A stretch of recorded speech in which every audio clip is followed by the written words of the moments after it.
Hello guys, this is Shankar Pratap Singh and you are watching SPS Astrology on YouTube channel. Guys, आज मैं आपको बताने वाला हूँ कुछ ऐसी दशाओं के बारे में, दशा जो चलती है हमारे बर्थ चार्ट के अंदर, जन्म कुंडली के अंदर, अंतरदशा, प्रत्यंतर दशा, महादशा, सूक्ष्म दशाएं, जितनी भी दशाएं चलती हैं, आज कुछ ऐसी दशाओं के बारे में मैं आपको बताऊंगा, यानी कुछ ग्रहों की ऐसी प्लेसमेंट के बारे में बताऊंगा जिससे बहुत बड़ा चेंज अचानक से आता है। यानी अभी तक हमने सुना था कि कोई अगर प्लेनेट 8th हाउस में बैठा है और उसकी दशा चल रही है तो सडन चेंज आ सकता है, या कोई 8th हाउस का लॉर्ड, 8th हाउस का लॉर्ड मतलब 8th हाउस में कोई भी आपकी राशि हो सकती है, उसका लॉर्ड आपके बर्थ चार्ट में कहीं भी प्लेस्ड है और उसकी दशा चलती है तो सडनली चेंज आता है। तो ऐसे ही एक योग के बारे में मैं आपको बताऊंगा जिसकी जब दशा चलती है तो आप अचानक से बहुत बड़ा चेंज देखते हैं। जैसे एग्जाम्पल के तौर पे आपकी कुंडली है, आपका चार्ट है, आपके चार्ट में कोई प्लेनेट अगर 10th हाउस में बैठा हुआ है और दूसरा जो प्लेनेट है वो आपके 11th हाउस में बैठा हुआ है और जो तीसरा जो प्लेनेट है वो आपके 9th हाउस में बैठा हुआ है, यानी 9th हाउस, 10th हाउस या 11th हाउस,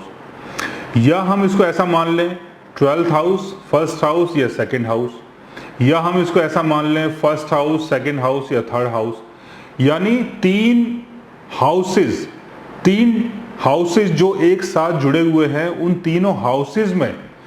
अगर डिफरेंट हाउसेस में अगर अलग अलग प्लेनेट बैठे हुए हैं और उनकी दशा चलती है, जैसे कि 10th हाउस में अगर कोई प्लेनेट है,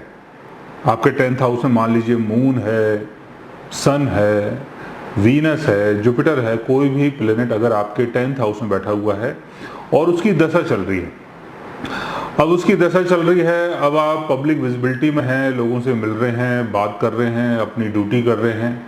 सामाजिक स्तर जो है आपका वो काफ़ी बढ़ा हुआ है, और इसी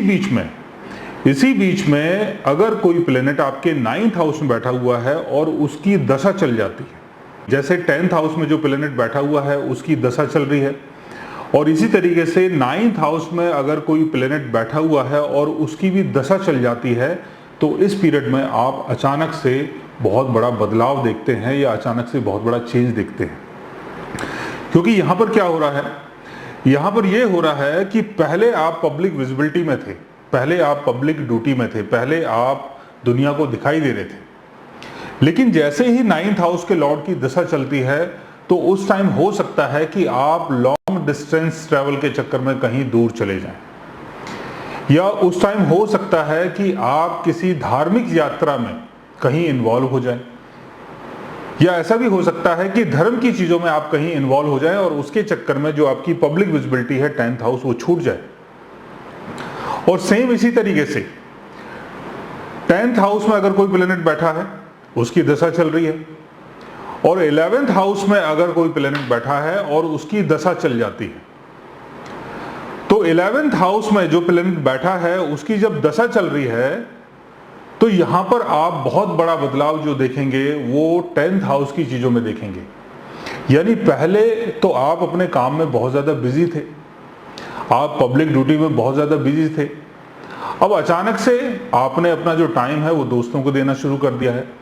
अब आप दोस्तों के साथ बैठ रहे हैं, उठ रहे हैं, घूम रहे हैं, फिर रहे हैं, अपनी जो कम्युनिटी है वो बना रहे हैं। तो इसी तरीके से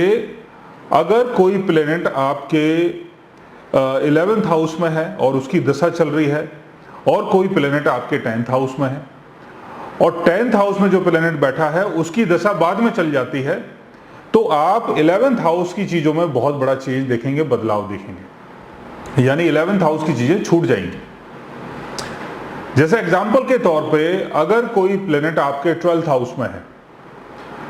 और उसकी दशा चल रही है,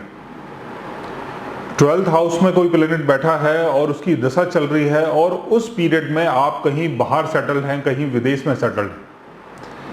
किसी ऐसी जगह आप काम करते हैं जहां पर आप पब्लिक से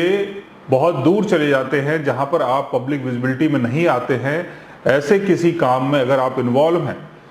अगर आप हॉस्पिटल में काम कर रहे हैं, अगर आप किसी आइसलम में काम कर रहे हैं, अगर आप किसी जेल में काम कर रहे हैं, अगर आप किसी मॉनेस्ट्री में काम कर रहे हैं या किसी लेबोरेटरी में काम कर रहे हैं,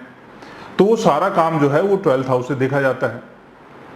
और सडनली इसी बीच में किसी प्लेनेट की दशा चलती है और वो प्लेनेट अगर आपके फर्स्ट हाउस में है और उसकी दशा चल गई, तो अचानक से आप देखेंगे कि 12th हाउस की चीजें जो है वो छूट सकती है। ऐसा देखा गया है कि अभी तक आप विदेश में थे, अभी तक आप हॉस्पिटल में काम कर रहे थे और अचानक से वो काम आपका छूट गया और आप पब्लिक विजिबिलिटी में आ गए,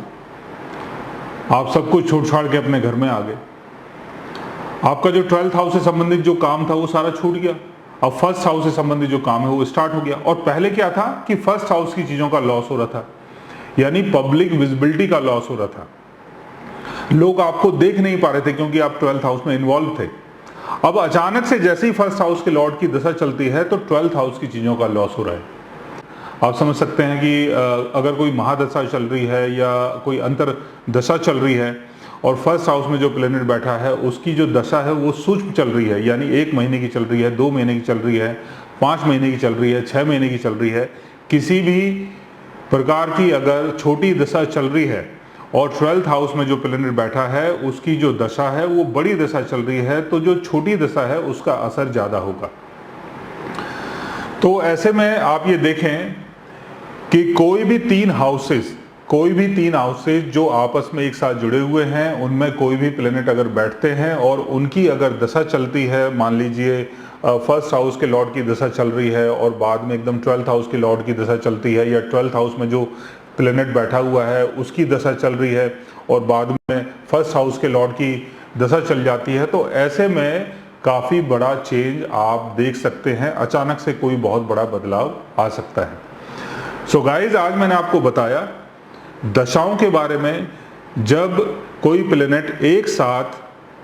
अलग अलग हाउसेज में बैठते हैं, यानी एक साथ जो जुड़े हुए हाउसेज होते हैं उनमें बैठते हैं और उनकी दशा चलती है, तो उसमें आप क्या बदलाव देख सकते हैं। अगर आप भी जानना चाहते हैं किसी ऐसी दशा के बारे में या ऐसे प्लेनेटरी योग के बारे में, तो उसके लिए आप हमारे चैनल को सब्सक्राइब कर सकते हैं। और अगर आप हमसे बात करना चाहें, कंसल्ट करना चाहें, पर्सनली हमसे मिलना चाहें, तो आप हमारी वेबसाइट के थ्रू हमें मेल कर सकते हैं, मैसेज कर सकते हैं और गाइज आप हमसे बात भी कर सकते हैं। So guys, take care, love you all and good bye.